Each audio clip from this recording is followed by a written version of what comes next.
আমার নেতাকর্মী ভাইরা এবং আমার সকল সঙ্গী হিসেবে যারা এসেছেন বিভিন্ন ইউনিয়ন থেকে সবাইকে আন্তরিক শুভেচ্ছা জানিয়ে আমি সংক্ষেপে দু একটা কথা বন্ধুরা, আমার রাত্রি হয়ে গেছে, কথা বাড়াবো না।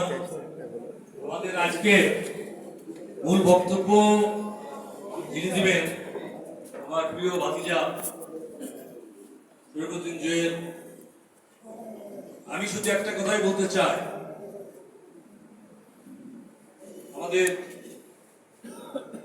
প্রিয় ভাতিজা আর এক ভাতিজা রেজা আহমেদ বাচ্চু মোল্লা, আমার এই ভাতিজাকে অতিথি পাখি বলে। অতিথি পাখি কাকে বলে ভাই? ওরা শীতকালে আসে, আমার গ্রীষ্মকালে চলে যায়। আর যার বাড়ি দৌলতপুরে, দৌলতপুর থানার সদর ইউনিয়ন হচ্ছে চৌমলি পড়াকা, তার বাবার বাড়ি দাদার বাড়ি এখানে। লেখাপড়ার কারণে সে ঢাকায় ছিল। ঢাকায় তো এসে রাজনীতি শুরু করেনি, ঢাকাতে এসে রাজনীতি করেছে এবং রাজনীতির যে পর্যায়ে শরীফুদ্দিন জুয়েল গেছে, দৌলতপুর থানার কোন সন্তান সেই সুযোগটা করে নিতে পারে?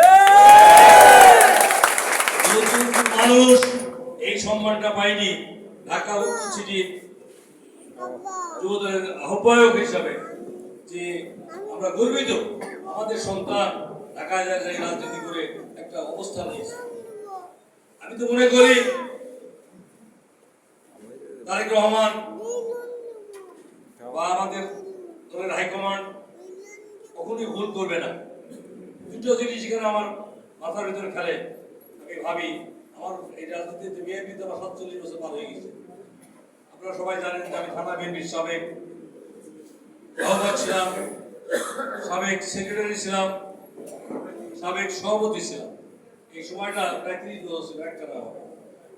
তারপরে বাচ্চু মোল্লা উপনির্বাচনে এমপি হওয়ার পরে যে ভোটে জনগণ অংশগ্রহণ করে নাই, দলের স্বার্থে আমাদের ছেলেরা, যুবদল ছাত্র দলের ছেলেরা ভোট কেন্দ্রে যাই, ভোট কেটে কেটে কোনো মতে মান সম্মান রক্ষা করতে হবে। ভোট কি, ভোট কাকে বলে, ভোট কিভাবে করতে হয় এটা তার বাবা জানতো।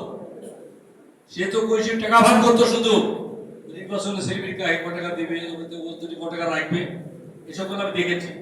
তার বিরুদ্ধে কিছু বলতে চাই না। আমি বলছি যে তুমি বাবা ভালো হয়ে যাও, সিনিয়রকে তুমি সম্মান করো না। আজকে রমজানকে সে অসম্মান করে, একভাবে রমজান সিনিয়র মানুষ একজন মোগল সরকারকে সে বেজ্জতি করছে। কার কথা বলবো? সিনিয়র কাউকে সে সম্মান দেয় না। সে মনে করে সে হলো একক নেতা হয়ে থাকতে চায়। এরা হচ্ছে রাজা, রাজতন্ত্র কায়েম করতে চায়।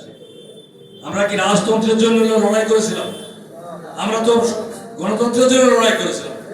শেখ হাসিনার বিরুদ্ধে লড়াই তো ছিল গণতন্ত্রে, শেখ হাসিনার বিরুদ্ধে লড়াই তো ছিল ভোটের অধিকার আবার ফিরিয়ে আনা। আজ 17 বছর আমরা ভোট দিতে পারি না, ভোট কেন্দ্রে যাই না। আমরা চেয়েছিলাম আজকে যারা আমাদের যুব সমাজ, যারা একদিনও তারা ভোট দিতে পারে নাই, তাদের মনেও তো একটা কষ্ট ছিল যে আমরা কোনোদিন ভোট দিতে পারলাম না। যাই হোক, কথা বলাবো না। শরীফুদ্দিন জুয়েল সম্বন্ধে আরেকটা কথা বলবো। আমি বিশ্বাস করি শরীফুদ্দিন জুয়েল যদি আল্লাহ এমপি বানায়, অবশ্যই হাইকমান্ড তাকে আরেকটা জায়গা দেবে। এই জায়গাটা হচ্ছে দায়িত্ব দিবে। এমপি তো সংসদে যায়, কথা বলে, আইন পাস হয়।